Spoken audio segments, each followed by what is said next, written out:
নমস্কার। আজকে যে রাশি সম্পর্কে বলতে চলেছি সেটা হলো কুম্ভ রাশি। জোডিয়াক রাশিচক্রের একাদশতম রাশি। এই রাশির জাতক জাতিকাদের অধিপতি গ্রহ শনি। তো কুম্ভ রাশির বছরটা কিন্তু এবার খুব ভালো যেতে চলেছে। আর্থিক উন্নতি হবে।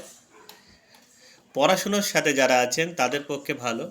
প্রচুর ভ্রমণ যোগ আছে, এমনকি বিমানে করে ভ্রমণ যোগ আছে, শুনে রাখুন। শেয়ার মার্কেটের ব্যবসা ভালো যাবে। জুন মাসের পর থেকে কিন্তু ব্যবসায় প্রচুর উন্নতি হবে।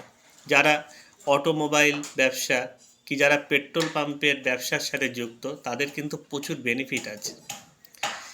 রাহু আপনাদের কুম্ভে প্রবেশ করছে। কেতু সপ্তমে যাচ্ছে 18 তারিখ মে মাসের। 16 মে বৃহস্পতি পঞ্চমে আসছে।